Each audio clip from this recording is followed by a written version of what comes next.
จะทำการสิ่งใดย่อมไร้ผลหากแม้นชาติย่อยยับอับจน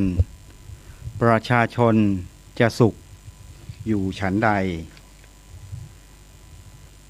สวัสดีครับคุณผู้ฟังที่เคารพทุกท่านวันนี้รายการคุยกันวันเสาร์กับชีวินทินไทยก็ได้กลับมาพบปะรับใช้พี่น้องประชาชนทางสถานีวิทยุคลื่นพระพุทธศาสนาและวัฒนธรรมจังหวัดเชียงใหม่ FM ความถี่ 104.50 เมกะเฮิรตซ์ออกอากาศณที่ตั้งวัดฝายหินตำบลสุเทพอำเภอเมืองจังหวัดเชียงใหม่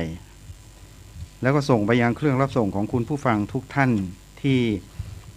รับฟังกันอยู่ในพื้นที่จังหวัดเชียงใหม่ก็ดีนะครับในพื้นที่ใกล้เคียงก็ตามเสียงนี้เสียงที่ท่านฟังอยู่ก็เป็นเครือข่ายสถานีวิทยุเพื่อการเผยแพร่พระพุทธศาสนาซึ่งเป็นสถานีวิทยุอีกช่องทางหนึ่งนะครับที่คุณผู้ฟังสามารถที่จะได้มีโอกาสรับฟังข้อมูลข่าวสารเรื่องราวดีๆจากผู้ดำเนินรายการซึ่งมีความหลากหลายมากด้วยประสบการณ์นะครับมากด้วยความรู้ทางวิชาการมากด้วยประสบการณ์จากการผ่านสถานการณ์ต่างๆเยอะแยะมากมายนะครับแล้วก็นอกจากนั้นแล้ว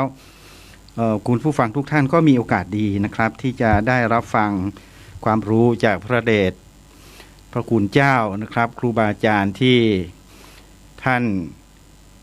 ปฏิบัติดีปฏิบัติชอบนะครับประกอบด้วยความรู้ในทางพุทธศาสตร์ซึ่งท่านก็สามารถที่จะเปิดรับฟังกันได้นะครับหลายๆท่านที่ผมเคยมีเวลามีโอกาสได้ไปทัศนะนะครับก็พูดถึงว่าก็คือไปท่องเที่ยวนั่นเองไปหาประสบการณ์ไปหาความรู้ไปพูดจาคุยกับผู้เฒ่าผู้แก่ทางบ้านนอกตามชนบทนะครับก็เห็นกันอยู่นะครับโดยทั่วไปคนที่อยู่ตามบ้านนอกนะครับตามชนบทนั้นส่วนใหญ่ผู้เฒ่าผู้แก่นี่ก็จะไม่ค่อยไปไหนนะครับซึ่งประกอบกับในสถานการณ์โควิด -19 ในช่วงนี้นะครับก็คงจะ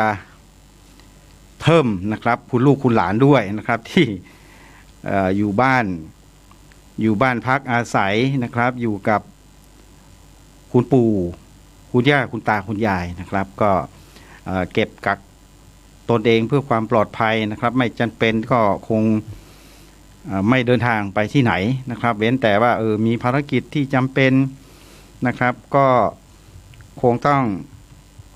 ไปจับจ่ายใช้สอยซื้อข้าวปลาอาหารนะครับนั้นก็เป็นเรื่องของความจำเป็นนะครับแต่ทั้งนี้ทั้งนั้นเนี่ยก็ต้องเรียนคุณผู้ฟังนะครับว่าในบางโอกาสที่เราออกนอกบ้านนั้นนะครับเราก็ต้องดูแลคุณปู่คุณย่าคุณตาคุณยายของเราด้วยเพราะว่าก็จะมักจะมีมิจฉาชีพนะครับที่แอบแฝงเข้าไปเพราะว่าหลายท่านก็มีอายุมากนะครับก็นอนเฝ้าฟังนะครับรายการวิทยุช่องทางการสื่อสารต่างๆนะครับอย่างที่ได้พูดไปในส่วนมากโทรทัศน์ก็บางทีก็เปิดไม่ค่อยเป็นนะครับ อาจจะด้วยความแก่เฒ่าชรานะครับเพราะฉะนั้นผู้เฒ่าผู้แก่ทั้งหลายเนี่ยเขาก็จะชอบฟังวิทยุกันนะครับฟังวิทยุ FM หรือว่า AM อะไรก็ว่าไปเพราะว่ามันควบคุมมันเปิดง่ายนะครับแล้วก็การรับฟังก็มีความชัดเจนนะครับในสมัยนี้ก็FM วิทยุ FM ระบบ AM อะไรต่างๆเนี่ยก็มีหลายสถานีนะครับที่เป็น AM FM นะครับปรับระบบใหม่นี่ก็ฟังข้อมูลข่าวสารฟังธรรมะฟังสถานีวิทยุ FM 104.50 นี่ด้วยนะครับฟังธรรมะจากครูบาอาจารย์พระเดชพระคุณท่านที่ได้เสียสละเวลานะครับในช่วงเช้าก็ดีในช่วงกลางค่ำกลางคืนก่อนนอนนะครับมีธรรมะมีการสนทนาธรรมในรูปแบบต่างๆนะครับก็ทำให้คุณปู่คุณย่าคุณตาคุณยายนะครับที่อยู่กับบ้านกับเรือน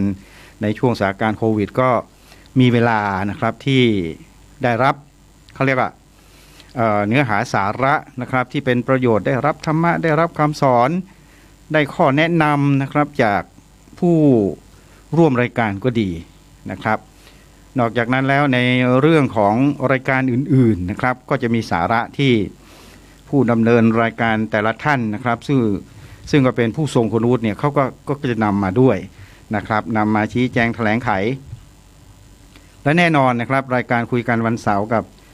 ชีวินถิ่นไทยวันนี้นะครับก็มีเรื่องราวนะครับตามสไตล์สบายเย็นๆนะครับในช่วงวันหยุดก็นำมาฝากกันหลายเรื่องไม่ว่าจะเป็นในเรื่องข้อเตือนภัยนะครับก็ดีในเรื่องของข่าวสารการเดินทางนะครับในเรื่องของเส้นทางนะครับที่ได้ไปออกไปหาความรู้นะครับไปหาข้อมูลก็จะนำมาเล่านะครับสิ่งที่พบเห็นเราก็จะนำมาฝากนะครับรวมถึงในเรื่องของการเตือนภัยและแน่นอนนะครับที่เป็นเรื่องเด่นนะครับนั่นก็คือในเรื่องของสถานการณ์โควิด -19 นะครับซึ่งไม่พูดถึงเรื่องนี้ก็คงจะ รู้สึกว่าจะเป็นคนที่ตกข่าวนะครับตกข่าวไปแล้วนะครับที่ไม่ติดตามเพราะว่าเรื่องนี้มันเป็นเรื่องของสวัสดิภาพนะครับมันเป็นเรื่องของความอยู่รอดของพี่น้องประชาชนที่เป็นผู้ฟังรายการนะครับรวมถึงผู้เกี่ยวข้องที่อยู่ใน Family ในครอบครัวของเรานะครับจะได้มีเรื่องเล่าเรื่องรู้เรื่องดูเรื่องเห็นนะครับแล้วก็สามารถที่จะนำเป็นข้อมูลในการประพฤติปฏิบัติเป็นนะครับทำให้เรานั้นร่มเย็นเป็นสุขในสถานการณ์อย่างนี้นะครับซึ่ง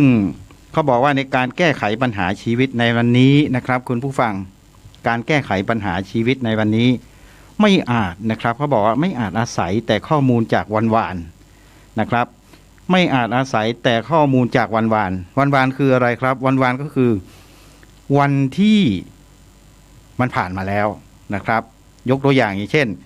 วันนี้นะครับวันนี้ก็เป็นวันที่นะครับ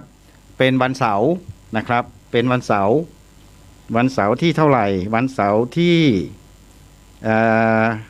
29นะครับพรุ่งนี้เป็นวันอาทิตย์ที่30แล้วก็เป็นข้อมูลในวันศุกร์ที่27นะครับซึ่งมันก็ผ่านมาแล้วนะครับแต่ข้อมูลใหม่เนี่ยมันเกิดขึ้นทุกวันเวลานะครับตามสถานการณ์ตาม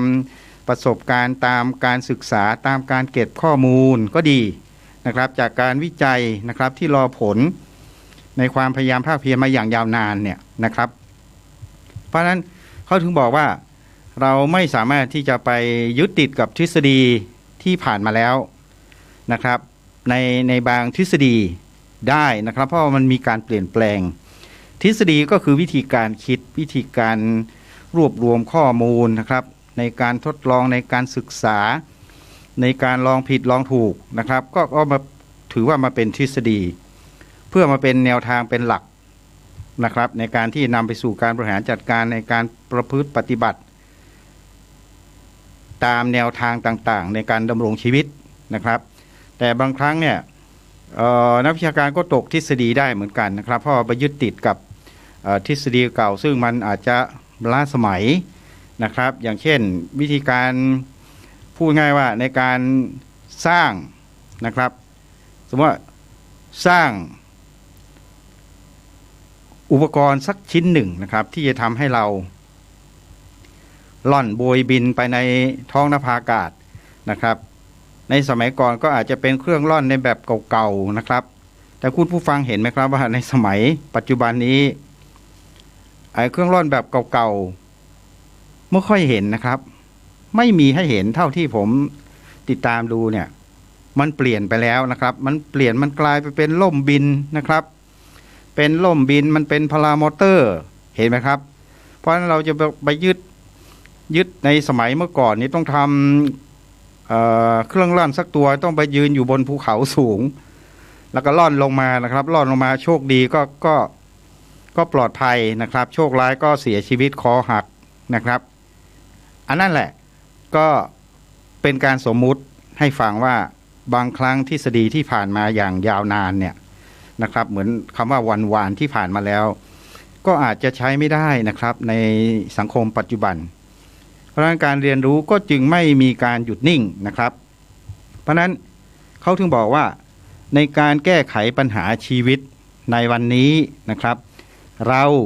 ไม่สามารถที่จะอาศัยแต่ข้อมูลของวันวานนะครับวันวานนี่อาจจะหลายวันผ่านมาแล้วก็ได้นะครับไม่สามารถอาศัยข้อมูลจากวันวานเพราะข้อมูลเดียวกันอาจให้ผลต่างกันมากมายนะครับข้อมูลชีวิตที่ดีที่สุดก็คือข้อมูลที่เก็บมาด้วยสติและปัญญานะครับสติก็คือความระลึกได้นะครับปัญญาก็คือการเรียนรู้นะครับอย่างสังคมปัจจุบันก็เรียนรู้ที่มีระดับเช่นระดับประถมนะครับระดับมัธยมก็รู้มากขึ้นระดับ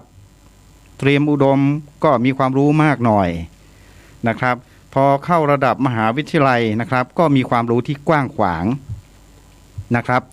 แล้วก็แน่นอนนะครับตำรับตำรานี่โอ้โหเยอะแยะมากมายนะครับอย่างยกตัวอย่างเช่นสมัยเมื่อย้อนหลังไปนะครับสมัยที่ผมเรียนนิติศาสตร์นะครับผมเรียนในสมัยที่รับราชการนะครับก่อนหน้านั้นก็เราก็เป็นข้าราชการเด็กๆนะครับก็มีเวลาพอมีเงินเดือนนะครับพอเหลือบ้างนะครับเราก็แบ่งเพื่อศึกษาหาความรู้โรงเรียนคุณผู้ฟังสมัยก่อนนี่ผมเรียนนิติศาสตร์นะครับของมหาวิทยาลัยสุโขทัยธรรมาธิราชเนี่ยโอ้ตำรับตำราเล่มกองเริ่มเทิมนะครับโอ้กฎหมายทั่วไปนะครับกฎหมายทั่วไปกฎหมายปกครองการเมืองนะครับแล้วก็ประมวลกฎหมายแพ่งประมวลกฎหมายอาญาวิธีสมัญญัติโอ้เยอะแยะมากมายนะครับกฎหมายระหว่างประเทศสามารถที่เอามาทำเป็นหมอนหนุนได้เลยนะครับคุณผู้ฟังก็อ่านกันหูดับตับไหม ใช้เวลากว่าจะจบได้นี่ก็หลายปีนะครับโอ้โหเหนื่อยมากๆพอเรียนรู้ในระดับปริญญาตรีนะครับหลังนั้นมาต่อปริญญาโทตำรับตำราก็น้อยลงนะครับเพราะถือว่าเรามีฐานของในระดับของอุดมศึกษาปริญญาตรีปริญญาโทก็มาเรียนทำความเข้าใจนะครับมาทำการศึกษาค้นคว้าที่สูงขึ้นกว่าระดับปริญญาตรีนะครับเหมือนก็เราเรียนปลูกผักนะครับปลูกผักชนิดหนึ่งนะครับในระดับปริญญาตรีก็มีวิธีการตั้งแต่ขุดดินดายหญ้านะครับปรับพื้นที่เตรียมที่จะปลูกมีน้ำนะครับมีพันธุ์พืชนะครับหลังจากนั้นก็มีวิธีการในการปลูกที่ปลูกอย่างใดให้มันได้ผลผลิตที่ดีไม่ใช่ว่าปลูกแล้ว3วันดี4วันตายนะครับน้ำก็ไม่มีฝนแรงอีกต่างหากอันนี้มันจะอยู่ในระดับปริญญาตรีนะครับแต่พอเรียนในระดับที่สูงขึ้นในระดับปริญญาโทเอาละผลิตภัณฑ์ออกมาแล้วจะเอาไปทำอะไรให้เป็นเงินเป็นทองนะครับจะเก็บรักษาให้มันสามารถใช้กินได้อย่างยาวนานนะครับเอาไปปรุงเป็นอาหารเอาไปทำเป็นของเขาเรียกของฝากนะครับอย่างกล้วยตากที่เสมิงใช่ไหมครับจะทำอย่างไรให้มันเก็บไว้ได้นานต้องมีการอบใช่ไหมมีเครื่องอบไหมมีเครื่องอบเสร็จปุ๊บมันต้องมีเครื่องรีดฟองอากาศ ไม่ให้มันเสียก็เรียนในระดับปริญญาโทก็จะเรียนที่สูงขึ้นอย่างนี้นะครับพอพัดจากปริญญาโทไประดับปริญญาเอกก็หนักไปอีกว่ากล้วยตากมันมีตัวยาอะไรไหมก็ศึกษาอีก แต่ผมไปไม่ถึงผมเหนื่อยนะครับก็เอามัชฌิมาปทัปทานะครับคนเราก็อยู่ในระดับสายกลางเพราะฉะนั้นข้อมูลชีวิตที่ดีที่สุดก็คือข้อมูลที่เก็บมาด้วยสติปัญญาของเราเองนะครับเพราะฉะนั้นคำว่าสติก็ระลึกได้นะครับพอปัญญาเนี่ยนะครับปัญญาเนี่ยถ้ามีสติปัญญามาปัญญาก็เกิดขึ้นนะครับสติเตลิดเปิดเปิงก็ปัญญาก็หายไปเพราะฉะนั้นเราก็ต้องมีสติศึกษาหาความรู้อย่างต่อเนื่องนะครับเหมือนอย่างทุกวันนี้เราก็ต้องเรียนรู้นะครับศึกษา ว่าชีวิตเราจะสั้นจะยาวมากน้อยเพียงใดนะครับก็เหมือนกับการเดินทางนะครับเหมือนกับการเดินทางเพราะนั้นการเดินทางก็เป็นเรื่องที่เราทำอย่างไรให้ถึงที่หมายโดยปลอดภัยนั่นเองนะครับเพราะนั้นก็เราก็ต้องมาเรียนรู้ปรับชีวิตตนเองของเราอยู่ตลอดเวลาในสถานการณ์ต่างๆก็มันจะเกิดนะครับมันก็ต้องเกิดไปนะครับแต่ว่าในทางของพุทธศาสตร์นั้นเราก็ต้องดับทุกข์นะครับเมื่อมันเกิดเราก็ต้องดับทุกข์จะดับทุกข์ตรงไหนก็ดับที่ต้นเหตุใช่ไหมครับไม่ใช่ไปดับที่ปลายเหตุเช่นในเรื่องของสถานการณ์โควิดเนี่ยนะครับเราก็ต้องมาดูใช่ไหมครับเดี๋ยวสักครู่เราคงจะมาพูดกันอันนี้พูดถึงเรื่องการเดินทางนะครับผมก็ฝากเตือนภัยกันแล้วกันนะครับเรื่องการเดินทางนี่พี่น้องประชาชนในขณะนี้เนี่ยก็แน่นอนนะครับทุกท่านก็คงต้องมีความจำเป็นในการเดินทางนะครับเส้นทางสายเชียงใหม่เชียงรายนะครับเส้นทางสายเชียงใหม่เชียงรายตอนนี้เนี่ยก็ต้องเรียนคุณผู้ฟังว่านะครับว่าเส้นทางก็ยังไม่เรียบร้อยดีนะครับเส้นทางน่าจะแถวป่าเมี่ยงนะครับกมที่น่าจะอยู่ประมาณที่กม57นะครับ57สายเชียงใหม่เชียงรายก็ยังไม่เสร็จนะครับเพราะว่าวันผ่านมาอันนี้ไม่ใช่ทฤษฎีนะครับมันเป็นเหตุการณ์ที่ผ่านมาผมก็มาเล่าให้ฟังนะครับผมก็ได้มีโอกาสขึ้นไปทางดอยสะเก็ดไปทางปุ่งน้ำร้อนนะครับก็คือไปศึกษาดูต้นน้ำลำธารดูเขื่อนนะครับไปดูน้ำเขื่อนแม่งัดมั่งแม่แตงนะครับทางดอยสะเก็ดก็ไปดูธรรมชาตินะครับไปอาบน้ำแร่แช่น้ำร้อนแถวโป่งดินก็มีโอกาสได้ผ่านในเส้นทางนั้นตลอดนะครับก็ยังไม่เสร็จเรียบร้อยนะครับสาย118ดอยสะเก็ดเชียงรายตอนนี้ก็มีการระเบิดหินก็น่าจะอยู่ประมาณกิโลเศษๆนะครับคุณผู้ฟังแต่สายจากเขาเรียกว่าจากดอยนางแก้วลงไปทางแม่เจดีย์นะครับก็เสร็จเรียบร้อยไปละนะครับก็ถือว่าเสร็จเรียบร้อยละรถวิ่งสะดวกสบายแต่ทางบ้านเราในประมาณกิโลกว่านะครับก็ยังไม่ค่อยเรียบร้อยมีการระเบิดหินนะครับน่าจะประมาณมิถุนายนนะครับน่าจะเสร็จเรียบร้อยเพราะว่าเขาต้องปรับแนวถนนขอบทางนะครับปรับหินปรับเขาเรียกว่าผิวการจราจรให้เกิดความปลอดภัยนะครับนอกจากนั้นก็คือเก็บรายละเอียดที่ยังคงค้างที่ยังตกหล่นนะครับตามไหลทางอะไรต่างๆเนี่ยเพื่อให้เกิดความปลอดภัยนะครับเพราะฉะนั้นเส้นทางสายเชียงใหม่ของเราสำหรับนักเดินทางทั้งหลายก็คงต้องอดทนหน่อยนะครับสายเชียงใหม่พร้าวนะครับก็ยังมีการปรับไหลทางเส้นทางถนนก็ยังไม่ค่อยเรียบร้อยดีนะครับช่องทางแคบเพราะฉะนั้นคุณผู้ฟังก็ยามเย็นก็อย่าไปเดินเล่นนะครับผมดูแลอันตรายไฟส่องสว่างก็ไม่ค่อยส่องสว่างก็ไม่ค่อยมีแสงสว่างมากนักนะครับอันตรายแล้วก็พื้นถนนก็เฉอะแฉะช่วงนี้นี่ต้องเรียนคุณผู้ฟังว่าฝนฟ้าเริ่มมานะครับต่อเนื่องหลายวันวานนี้ผมขึ้นไปแม่แตงนี่ก็มีฝนตกนะครับก้อนเมฆหนาแน่นแถวเขตแม่แตงแถวพื้นที่ตำบลแม่แฝกอำเภอสันทรายนะครับแล้วก็ก้อนเมฆทั้งหลายเมื่อตกลงมารอบแรกนี่แม่ค้าแถวตลาดร่มหลวงก็บอกรอบนี้คงจะรอบที่2อีกแล้วนะครับเขาก็เก็บข้าวเก็บของกันนะครับก็บางคนก็ยังขายจำหน่ายสินค้าอยู่นะครับก็ได้พูดคุยกับแม่ค้าก็รู้สึกเขาก็บ่นเหมือนกันในเรื่องของสภาพดินฟ้าอากาศแต่ทั้งนี้นั้นก็ต้องเรียนคุณผู้ฟังว่าน้ำเราคงต้องประหยัดอยู่นะครับเพราะว่าไม่ว่าจะเป็นเขื่อนแม่งัดเขื่อนแม่กวงนะครับปริมาณน้ำต่ำกว่าเขาเรียกว่าเกณฑ์ปกติเนี่ยต่ำมากเลยนะครับแล้วก็เขื่อนแม่กวงก็เหมือนกันเพราะฉะนั้นไม่ว่าจะเขื่อน2เขื่อนแม่น้ำปิงก็ตามนะครับยังรอฝนฟ้าที่จะตกเติมลงไปนะครับตกเติมลงไปเพื่อให้เพิ่มปริมาณน้ำอันนั้นก็ต้องเรียนคุณผู้ฟังว่าน้ำที่มันไหลตามลำน้ำปิงเนี่ย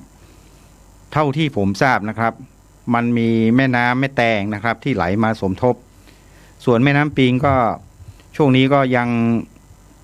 ถือว่าก็ยังมีปริมาณที่น้อยนะครับเพราะว่าน้ำฝนที่จะตกลงมาจากหัวต้นน้ำปิงเนี่ยมันยังไม่พอเพียงนะครับคือหมายความว่า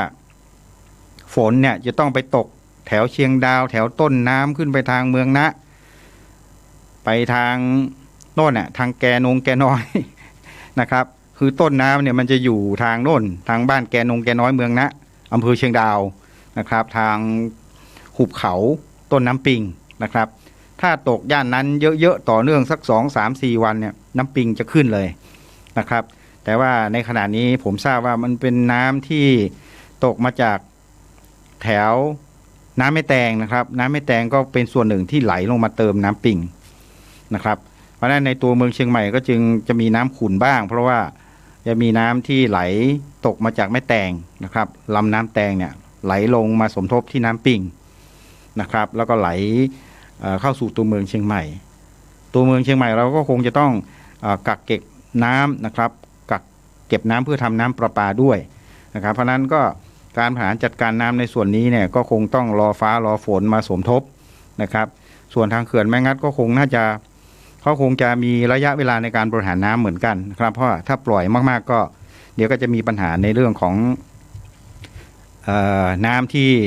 จะต้องเป็นต้นทุนในการใช้เพื่อการเกษตรนะครับหรืออาจจะบางส่วนอย่างเขื่อนแม่กวงก็ทำน้ำประปาด้วยนะครับเห็นไหมครับว่าธรรมชาติก็เป็นสิ่งที่เราต้องให้ความสำคัญนะครับต้องช่วยการบำรุงรักษาต้นน้ำลำธารนะครับเพื่อให้เรานั้นสามารถที่จะได้มีน้ำท่าอาศัยนะครับในการบริโภคอุปโภคก็ดีนะครับเพราะฉะนั้นการดูแลต้นน้ำการมีสติในการรักษาต้นน้ำลำธารนะครับมองเห็นผลประโยชน์ของประเทศชาติของพี่น้องประชาชนของลูกหลานของเรานะครับจึงเป็นสิ่งจำเป็นนะครับเพราะฉะนั้นน้ำก็คือส่วนหนึ่งของชีวิตของมนุษย์นั่นเองหลายๆพื้นที่นะครับเมื่อวานผมก็ติดตามข่าวทางสถานีวิทยุก็เก็บตกมาเล่าให้ฟังนะครับเขาบอกว่าทางพื้นที่สายเหนือของเรานะครับตอนนี้ไม่ว่าจะทางแม่องค์แม่อายนะครับลิ้นจี่มะม่วงเขาบอกราคาตกต่ำนะครับลิ้นจี่มะม่วงราคาตกต่ำเราฟังข่าวเราก็รู้สึกว่าก็น่าเห็นใจนะครับเพราะฉะนั้นพี่น้องประชาชนช่วงนี้ก็ตอนนี้ผมทราบว่านะครับหลายๆพื้นที่ทางพื้นที่รอบนอกเนี่ยก็จะพูดถึงอากาศนะครับคุณผู้ฟังอากาศปลอดโปร่งนะครับอย่างเช่นอำเภอกะระยาเนี่ยนะครับทราบว่านะไม่มีผู้ที่ติดโรคโควิด-19นะครับเพราะว่าจริงๆแล้วพื้นที่รอบนอกนั้นมันก็มีความเป็นไปได้ที่คนเข้าคนออกเป็นธรรมชาติอยู่นะครับเหมือนอย่างเช่นจังหวัดเชียงรายนะครับจังหวัดเชียงรายนี้ทราบว่ามีโกดังสินค้าที่แม่สายเนี่ยนะครับมีพี่น้องมีพนักงานเนี่ยติดโควิดนะครับ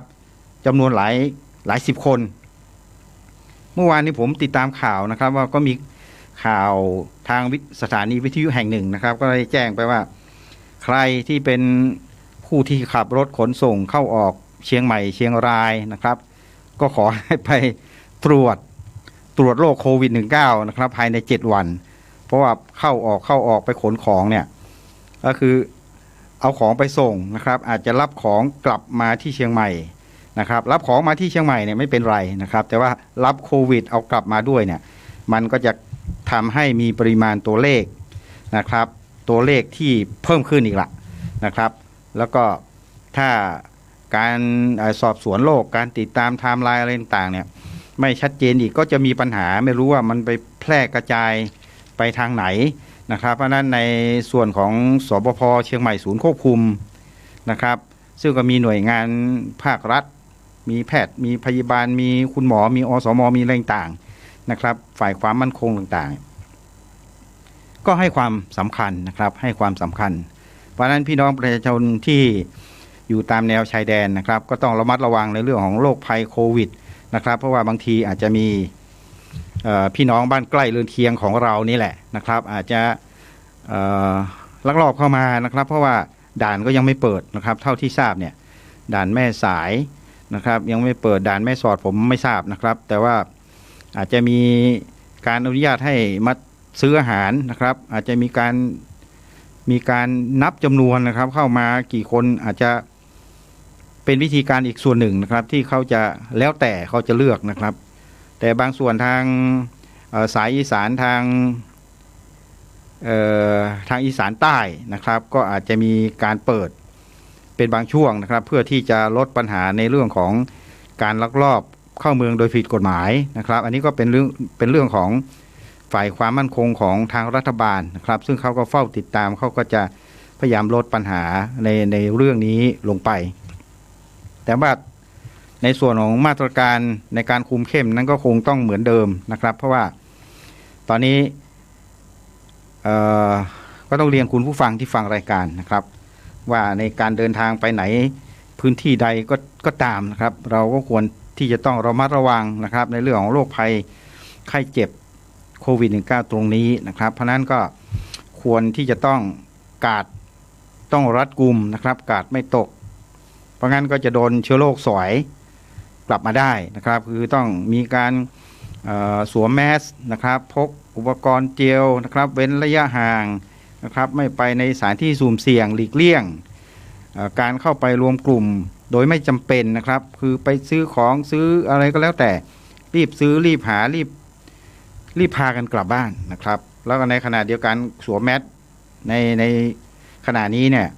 สวม1ชั้นอาจจะไม่พอนะครับบางพื้นที่เนี่ยนะครับเช่นพื้นที่ที่มีการระบาดเนี่ยนะครับถ้าคุณผู้ฟังเข้าไปเนี่ยน่าจะต้องเป็น2นะครับแล้วนอกจากนั้นแล้วในเรื่องของเสื้อผ้าอาภรณ์ภัณฑ์อะไรต่างเนี่ยล้างมือนะครับอย่าลืมนะครับเข้าบ้านต้องชำระล้างร่างกายให้หมดจดสดใสนะครับเพื่อให้เกิดความปลอดภัยนะครับเพื่อรักษาชีวิตของเรานะครับรักษาชีวิตรักษาครอบครัวของเราให้ปลอดภัยนะครับแล้วในขณะเดียวกันเราก็เป็นการป้องกันปัญหาซึ่งอาจจะเป็นแหล่งแพร่ระบาดให้กับชุมชนของเราที่เราอาศัยอยู่ด้วยนะครับเพราะฉะนั้นก็เราก็ต้องคิดถึงในเรื่องของปัจจัยภายในปัจจัยภายนอกนะครับที่มันจะมีผลกระทบต่อตัวเราจะมีผลกระทบต่อสังคมนะครับกระทบต่อส่วนรวมของสังคมที่เราได้พบปะกันนะครับได้สื่อสารกันตรงนี้เนี่ยให้เกิดความปลอดภัยนะครับเกิดความปลอดภัยเกิดความมั่นใจในการที่จะพบปะซึ่งกันและกันนะครับแต่ว่าถ้าไม่จำเป็นเราก็ไม่ควรที่จะเข้าไปรวมกลุ่มกันมากนักนะครับอย่างผมยกตัวอย่างเช่นในเรื่องของงานประเพณีนะครับเช่นงานขึ้นบ้านใหม่นะครับงานชาปนกิจศพก็ดีนะครับเพราะว่าในสังคมอย่างนี้เนี่ยทุกคนก็เข้าใจนะครับเพราะว่ามาตรการของรัฐที่กำหนดไว้ในแต่ละกิจกรรมนั้นเขาก็ชัดเจนนะครับว่ากิจกรรมไหนควรจะต้องขออนุญาตนะครับเพื่อดำเนินการจัดกิจกรรมให้เสร็จสิ้นนะครับภายในสถานการณ์แบบนี้เนี่ยควรจัดกี่วันการรวมกลุ่มควรรวมกลุ่มได้กี่คนนะครับเพราะฉะนั้นทั้งนี้นั้นเนี่ยไม่ว่างานไหนก็ตามผมเชื่อว่าเจ้าภาพเขาเข้าใจนะครับเขาเข้าใจแล้วก็คงจะมีการสื่อสารต้องมีการขออนุญาตตามสมควรนะครับแต่ว่าเราเนี่ยที่จะไปเป็นส่วนหนึ่งของกิจกรรมต่างๆนั้นเราก็ต้องรัดกุมถูกไหมครับคุณผู้ฟังทุกท่านเนี่ยจะไปร่วมสมมุติว่าไปงานบุญครับเราอาจจะไปหอมซองเขาเรียกว่าไปมอบปัจจัยนะครับให้กับเจ้าภาพหรืออาจจะไปเขาเรียกว่าอย่างเช่นงานศพเนี่ยต้องไปเคารพศพใช่ไหมครับเราไปเคารพศพเรามอบปัจจัยสมทบทุนแค่นี้ผมว่าเจ้าภาพเขาก็คงไม่ได้มาตำหนิติเตียนนะครับเขาก็จะเข้าใจเราว่าสถานการณ์แบบนี้เราควรจะรักษาชีวิตของเราด้วยนะครับแล้วก็เพื่อความปลอดภัยของครอบครัวเราด้วยเช่นกันเพราะฉะนั้นเราควรจะต้องตระหนักและให้ความสำคัญนะครับอย่าไปคิดว่าเดี๋ยวเราไม่ไปขาดเราสักคนหนึ่งคงไม่ถึงขนาดนั้นนะครับว่างานเขาก็คงดำเนินกันต่อไปนะครับในบางสถานการณ์ที่มันเป็นสถานการณ์เปิดนะครับเราก็สามารถที่จะไปร่วมได้ก็คงไม่มีปัญหานะครับแต่ว่าทั้งนี้ทั้งนั้นเนี่ย การป้องกันตนเองเป็นวิธีการที่ดีที่สุดนะครับอย่างที่ได้พูดไปไม่ว่าจะเป็นเว้นระยะห่างสวมแมสนะครับพกเจลล้างมือนะครับกลับเข้าบ้านล้างมืออาบน้ำนะครับหรืออาจจะเสริมวิธีการอื่นเข้าไปนะครับอาจจะอมน้ำร้อนอาจจะดื่มน้ำมะนาวสักแก้วนะครับอันนั้นก็แล้วแต่วิธีการซึ่งตรงนี้เนี่ยมันเป็นเรื่องเฉพาะตัวละนะครับแต่โดยหลักการพื้นฐานนั้นก็คืออย่างที่ได้พูดไปนะครับเว้นระยะห่างสวมแมสล้างมือนะครับกินของร้อนช้อนกลางของใครของมันนะครับนั่นก็ว่ากันไปอันนี้มันเป็นในส่วนของเมื่อกี้เนี่ยผมพูดถึงในเรื่องของการเดินทางใช่ไหมครับการเดินทางก็พูดถึงถนนหนทางแล้วก็ไปในพื้นที่ต่างๆนะครับก็ควรจะต้องป้องกันตนเองในเรื่องของเศรษฐกิจนะครับก็ทราบว่าตอนนี้รู้สึกว่าพื้นที่รอบนอกนะครับที่อำเภอแม่อายนะครับเห็นก็บอกว่ามีพืชพันธุ์ทางการเกษตรลิ้นจี่มะม่วงราคาตกต่ำอันนี้คงจะต้องเป็นเรื่องของทางรัฐบาลนะครับที่จะคงจะต้องเข้าไปดูแลนะครับดูแลพี่น้องประชาชนในกลุ่มนี้นะครับไม่ใช่ว่าจะมีแค่แม่อายนะครับผมเชื่อว่ายังมีอีกหลายแห่งนะครับอย่างที่แม่อายนั้นมีลิ้นจี่มีมะม่วงยังมีในเรื่องของกระเทียมด้วยนะครับกระเทียมนี่ผมก็ไม่รู้ว่าที่มาที่ไปเป็นอย่างไรแต่ว่ากระเทียมนั้นก็ต้องเรียนคุณผู้ฟังว่าถ้าให้ถูกความชื้นมากๆก็อาจจะทำให้เน่าเสียได้นะครับส่วนการดูแลก็เป็นในเรื่องของทางเจ้าหน้าที่ผู้เกี่ยวข้องนะครับแต่ทั้งนี้ทั้งนั้นเนี่ยอย่างเช่นเรื่องลิ้นจี่มะม่วงนะครับตอนนี้ผมก็ยอมรับ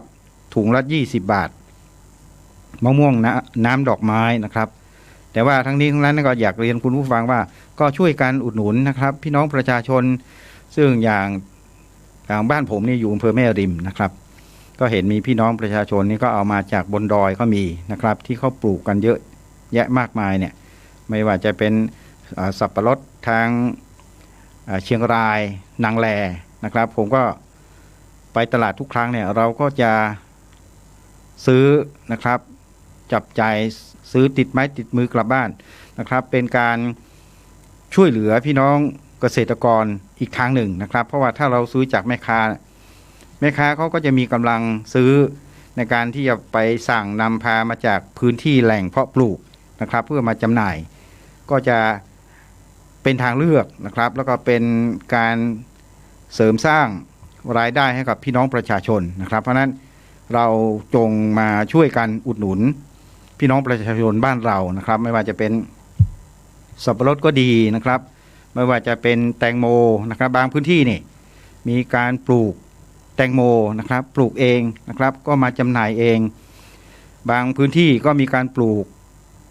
ก็เรียกว่าปลูกมะละกอนะครับก็จะมีช่วงฤดูกาลของมันฮอลแลนด์ยี่ห้อฮอลแลนด์ พันธุ์ฮอลแลนด์ก็อร่อยดีนะครับเพราะฉะนั้นเนี่ยผลไม้บ้านเราเนี่ยมีเยอะแยะมากมายนะครับแล้วก็ผมได้ขึ้นไปที่อำเภอแม่แตงนะครับอำเภอแม่แตงก็พยายามจะไปติดตามเรื่องเงาะแม่แตงตอนนี้ยังไม่ออกนะครับยังไม่ออกแต่พี่น้องประชาชนก็อาจจะตั้งคำถามว่าเอ้าเงาะแม่แตงทำไมไม่ออกทำไมแถวที่เขาจำหน่ายเงาะแม่แตงกลับมีเงาะมาจำหน่ายนะครับมันเป็นเงาะมาจากทางโน้น ทางเมืองจันทร์นะครับเขาก็มีเขาเรียกว่ามียุทธวิธีในการตลาดนะครับมีวิธีการนะครับที่จะทำให้พื้นที่ตรงนั้นเนี่ยมันเกิดความน่าสนใจนะครับทั้งนี้ทั้งนั้นเนี่ยก็ไม่ว่าจะเป็นเงาะแม่แตงเงาะเมืองจันทร์อะไรก็ดีแล้วมันไปอยู่ที่แม่แตงนะครับก็แวะเวียนช่วยซื้อช่วยหาเขาด้วยนะครับเพราะว่าการทำมาหากินบางทีเนี่ยคุณผู้ฟังอย่าลืมว่า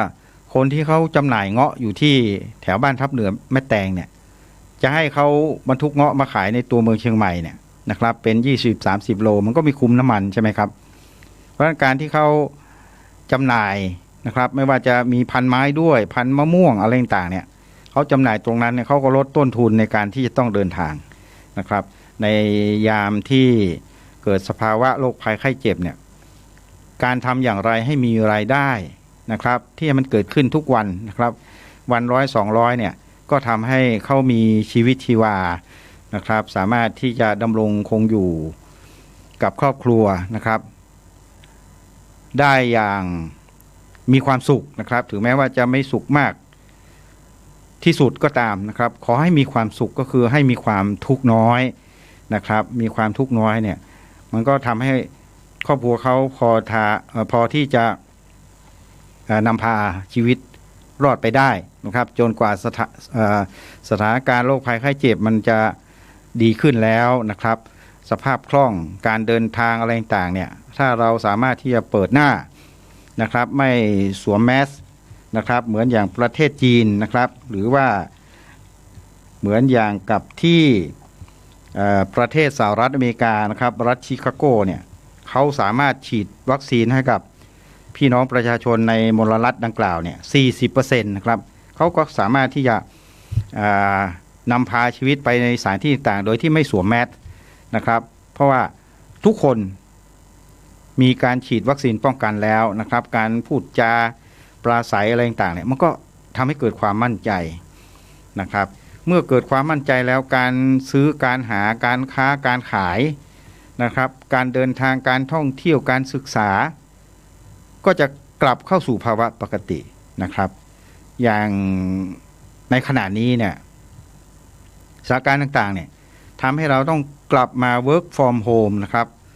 work from home learning from home นะครับคือทำงานบ้านนะครับทำงานบ้านส่วนหนึ่งละสำหรับพี่น้องประชาชนเรียนออนไลน์นะครับเพราะว่าปัจจุบันนี้ก็คงเป็นลักษณะนี้การเข้าชมรมสโมสรอะไรต่างๆเนี่ยก็จะใช้ระบบสื่อออนไลน์นะครับเช่นอาจจะมีคอนเฟอเรนซ์นะครับเข้ามาเกี่ยวข้องเห็นไหมครับว่าสถานการณ์เนี่ยมันทำให้เราต้องเรียนรู้สิ่งต่างๆที่มากขึ้นนะครับเพราะฉะนั้นในสถานการณ์โควิด -19 ที่เราได้สัมผัสกันอยู่นั้นนะครับแรกๆนะครับแรกๆที่เรายังไม่คุ้นเคยนะครับกับคำว่าเขาเรียกว่า new normal นะครับคือใหม่กว่าเก่านะครับพัฒนาขึ้นกว่าเดิมอย่างนี้นะครับเรายังไม่เคยสัมผัสเราก็จะจมปลักอยู่กับความกลัวใช่ไหมครับคุณผู้ฟังกับความกลัวนะครับแม้กระทั่งที่จะฉีดวัคซีนก็คนโน้นก็พูดอย่างคนนี้ก็พูดอย่างนะครับแล้วก็ทางเลือกก็ต้องเรียนคุณผู้ฟังว่าแรกๆมันไม่มีนะครับเราก็ไม่มีข้อมูลเราก็ไม่ทราบนะครับว่าในสภาวะของสถานการณ์ของโรคภัยไข้เจ็บโควิด -19 เนี่ยนะครับที่มันเกิดขึ้นมาเนี่ยเราก็ไม่มีความรู้นะครับเราไม่มีข้อมูลเลยนะครับว่าในสถานการณ์แบบนี้เนี่ยมันจะมีวัคซีนที่มันจะเข้ามาช่วยนะครับเยียวยาหรือป้องกันนะครับกระตุ้นทำให้เกิดภูมิต้านทานโรคภัยไข้เจ็บต่างๆเนี่ยเราไม่ทราบเลยนะครับเราไม่มีข้อมูลเรื่องวัคซีนเราไม่ทราบนะครับแล้วเราก็ไม่รู้ว่าคำว่าเชื้อโควิด -19 เนี่ยมันมีกี่ตัวนะครับมันมาจากไหนนะครับมันมาจากประเทศอะไรแล้วจะรักษากันยังไงเนี่ยเราก็ไม่มีข้อมูลนะครับเราไม่มีข้อมูลเลยแต่ขณะนี้เนี่ยถ้าเราคิดบวกนะครับคิดบวกตอนนี้นักวิชาการในประเทศต่างๆนะครับอย่างที่เราทราบกันดีว่ามันเริ่มแรกมันเป็นยังไงโควิด -19 เนี่ยเท่าที่เราทราบเท่าที่ผู้ดำเนินรายการทราบเนี่ยเราก็รู้ว่าประมาณปี2562นะครับมันมีการระบาดที่ประเทศจีนนะครับสาธารณรัฐประชาชนจีนที่เมืองอู่ฮั่นเราก็ทราบว่าโควิดอู่ฮั่นนะครับบางท่านก็พูดโควิดอู่ฮั่นแล้วหลังนั้นมันก็เดินทางนะครับเดินทางเข้ามาประเทศไทยเรานะครับมันจะมาอย่างไรผมก็ไม่รู้เหมือนกันอะแต่ว่าคุณผู้ฟังก็คงทราบกันนะครับการนำพาก็ติดมาจากคนนั้นบ้างนักท่องเที่ยวบ้างอย่างที่เรารู้กันนะครับอาจจะติดมาจากสิ่งของก็อาจเป็นได้นะครับเพราะปัจจุบันนี้ก็ต้องเรียนคุณผู้ฟังว่าในเรื่องของเอกสารที่เรารับจากพัสดุก็ดีเนี่ยนะครับไม่ควรจะนำเข้าบ้านโดยทันทีนะครับเพราะว่าเห็นเขาบอกว่ามันก็มีโอกาสที่จะมีเชื้อติดตามซองพัสดุ ที่ส่งทางไปรษณีย์ด้วยนะครับก็จะมีคำเตือนออกมาแต่ว่าทั้งนี้ทั้งนั้นเนี่ยเมื่อเรารับมาแล้วถ้าเรามีแอลกอฮอล์ 75% ขึ้นไปเราก็ฉีดพ่นนะครับหรือไม่ก็นำไปวางตากแดดอย่างนี้เป็นต้นนะครับเพราะนั้นก็คือเชื้อเนี่ยมันก็มาจากการสัมผัสมาจากการอยู่ใกล้ชิดกับผู้ป่วยอะไรก็ดีเนี่ยแรกๆเนี่ยเราไม่มีข้อมูลนะครับแต่ณขณะนี้เนี่ยจากสถานการณ์ที่เราติดลบความกลัวโรคภัยไข้เจ็บโควิด -19 นี่ก็ดีเนี่ยนะครับก็ทำให้เราได้รับข้อมูลที่เป็นประโยชน์ครับว่ามันมาจากช่องทางไหนมันมาจากประเทศอะไรนะครับแล้ววิธีการจัดการนะครับวิธีการจัดการทางการแพทย์ของเราไม่ธรรมดานะครับมันก็ต้องเรียนคุณผู้ฟังว่าสายการแพทย์ไทยของเราเนี่ยได้มีการศึกษามีการพัฒนาระบบการทางด้านสาธารณสุขมาอย่างต่อเนื่องนะครับแล้วก็ต้องเรียนคุณผู้ฟังว่าแพทย์ไทยนะครับนักวิชาการทางแพทย์ไทยของเราเนี่ยเขามีประสบการณ์นะครับอย่างที่วันเสาร์ที่แล้วที่ผมมาเข้ารายการนะครับว่าประเทศไทยของเรานี่โชคดีนะครับโชคดีมากเลยแล้วก็ต้องเรียนคุณผู้ฟังว่าประเทศไทยของเรานั้นทาง WHO นะครับองค์การอนามัยโลกเนี่ยเขาติดตามนะครับเขาติดตามความเคลื่อนไหวของทุกประเทศนะครับในการที่จะควบคุมบำบัดรักษาโควิดโรคภัยไข้เจ็บนะครับลดการติดเชื้อนะครับลดการเสียชีวิตแล้วก็เพิ่มการควบคุมป้องกันที่มีประสิทธิภาพเพราะฉะนั้นเราเรียนคุณผู้ฟังว่าแพทย์ไทยของเรานะครับวงการศึกษามหาวิทยาลัยที่เกี่ยวกับทางการแพทย์ทางการสาธารณสุขเนี่ยเขาเฝ้ามองดูนะครับในการปฏิบัติของเราไม่ใช่ว่าเขาจับผิดนะครับเขาเฝ้าดูว่าอย่างขณะนี้นะครับคุณผู้ฟังเท่าที่เราทราบกันนะครับว่าในเรื่องของตัวไวรัสโควิด -19 เนี่ยมันมาหลากหลายสายพันธุ์นะครับไม่ว่าจะมาจากไหนล่ะนะครับมาจากอังกฤษมาจากแอฟริกานะครับหรืออาจจะมาจากประเทศอิตาลีนะครับประเทศอินเดียสายพันธุ์ต่างๆเหล่านี้นั้นเนี่ย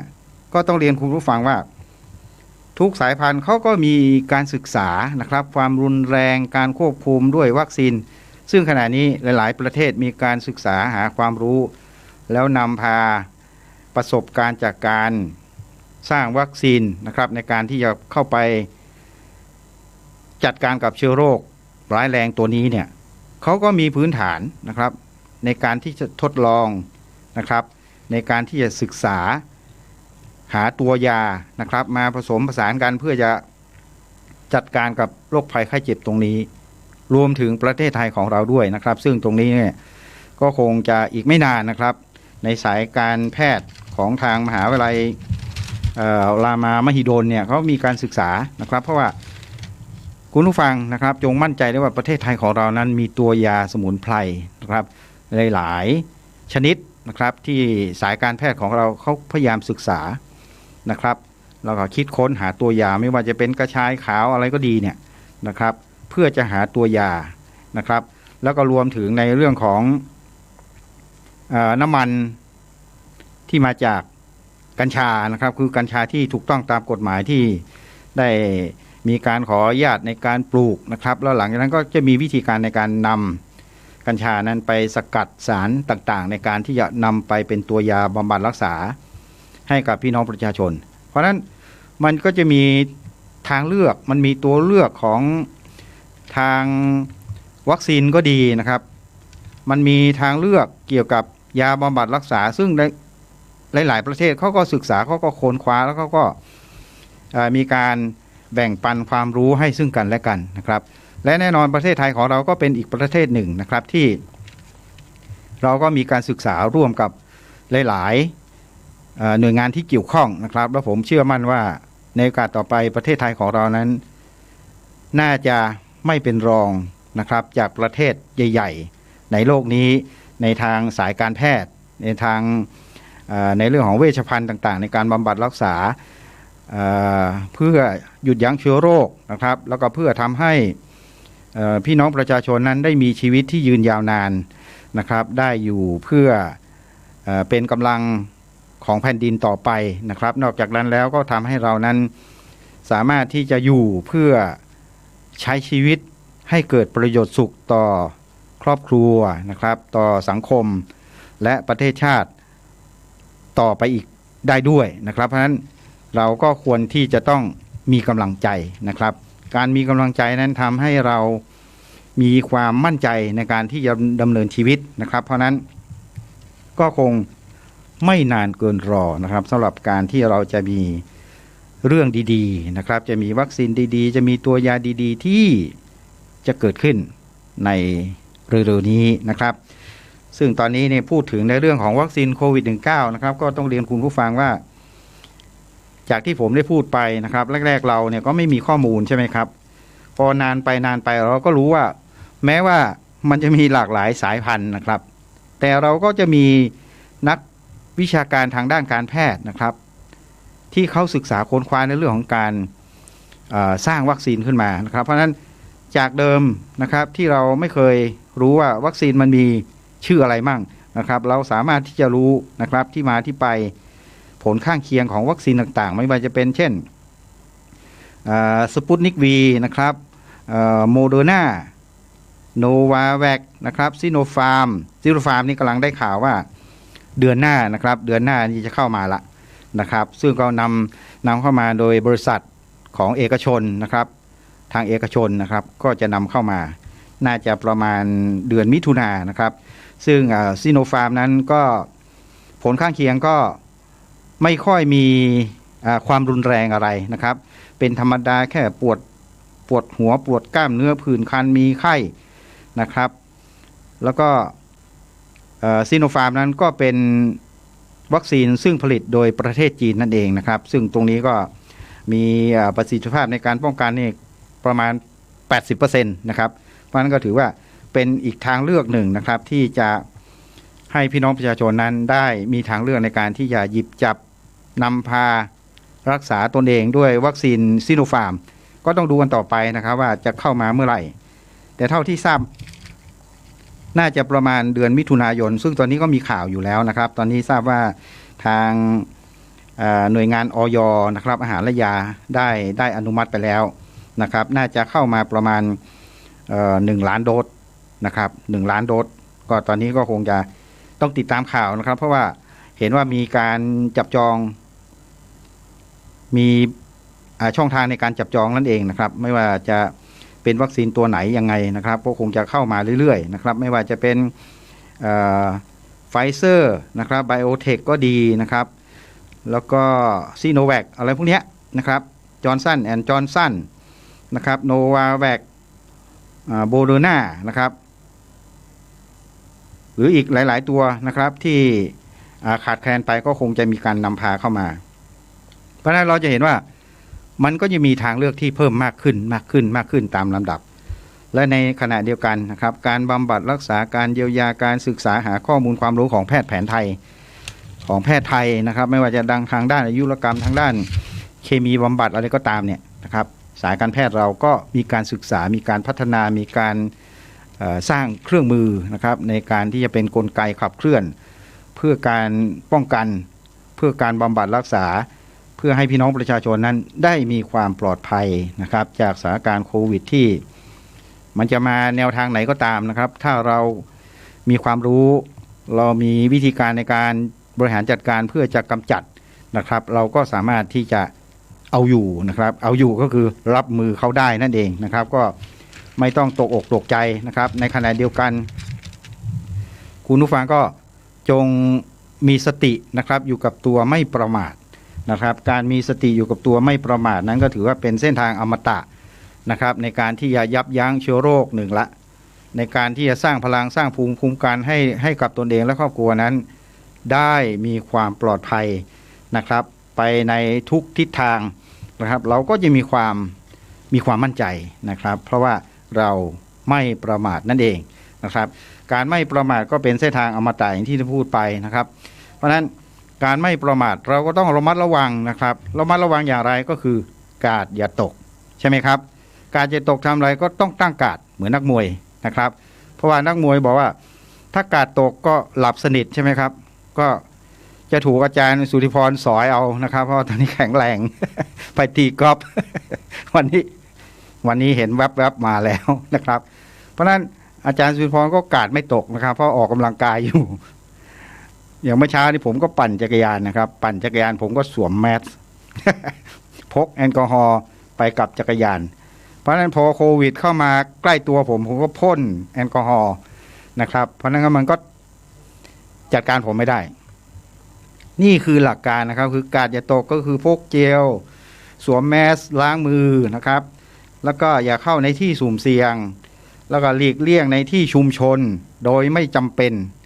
นะครับเท่านี้เองนะครับคุณผู้ฟังก็จะพบกับความอยู่ดีมีสุขนะครับความอยู่ดีมีสุขก็คือความปลอดภัยนะครับความปลอดภัยมาจากไหนก็มาจากอัตตาหิอัตโนนาโถนะครับก็คือตนเป็นที่พึ่งของตนนั่นเองเพราะว่าถ้าตนไม่เตือนตนนะครับใครจะมาเตือนตนตนเตือนตนสามารถที่ทำตนให้เกิดความปลอดภัยตนเตือนตนเตือนใจปลอดภัยตลอดกาลสำหรับวันนี้ผมคิดว่าได้เวลาเหมาะสมนะครับเพราะว่าคนใหม่เขาก็มารอ คนเก่าก็คงจะต้องอำลาจากไปนะครับคุณผู้ฟังครับรายการคุยกันวันเสาร์นะครับก็มีอย่างนี้นะครับก็เป็นรายการที่สบายๆเพราะว่าผู้ดำเนินรายการเองก็ต้องเรียนคุณผู้ฟังว่าเรานะครับก็เป็นคนหนึ่งที่ติดตามข้อมูลข่าวสารนะครับโดยการเรียนรู้ด้วยการศึกษาอย่างที่ได้พูดไปเมื่อสักครู่ว่าบางครั้งเนี่ยนะครับคุณผู้ฟังเราก็สามารถที่จะตกทฤษฎีได้นะครับเพราะฉะนั้นทฤษฎีเนี่ยก็เป็นการเริ่มต้นนะครับทำให้เรานั้นได้มีหลักการนะครับในการที่จะนำพาไปใช้ให้เกิดประโยชน์ต่อการปฏิบัติหน้าที่ก็ดีการดำรงชีวิตในสังคมก็ตามแต่ว่าทฤษฎีของวันวานอย่างที่ได้ผ่านมานะครับมันก็ไม่อาจที่จะยืนยันในวันพรุ่งนี้หรือวันมะรืนนี้ต่อไปได้เพราะว่าความคิดของมนุษย์เรานั้นมีการพัฒนานะครับเหมือนกับ New Normal คิดทุกวันนะครับพัฒนาทุกวันแล้วก็เรียนรู้ทุกวันปรับใช้ให้เกิดประโยชน์เพราะนั้นเรียนคุณผู้ฟังทุกท่านนะครับที่ฟังรายการวันนี้อยู่นะครับว่าขอให้คุณผู้ฟังนั้นมีกำลังใจนะครับอย่าได้ท้อถอยอย่าได้ประมาทแต่ในขณะเดียวกันก็จงเรียนรู้นะครับกับสิ่งใหม่ๆกับการที่จะเดินทางก้าวต่อไปในวันพรุ่งนี้และวันต่อๆไปอย่างมั่นอกมั่นใจและไม่ประมาทนะครับเสาร์นี้คุยกันวันเสาร์กับชีวินถิ่นไทยหมดเวลาแล้วนะครับก็คงจะต้องนำรายการอำลาจากคุณผู้ฟังไปด้วยเวลาเพียงเท่านี้นะครับก็คงจะพบกันใหม่ในโอกาสต่อไปสำหรับวันนี้ขอบคุณสำหรับการติดตามนะครับโชคดี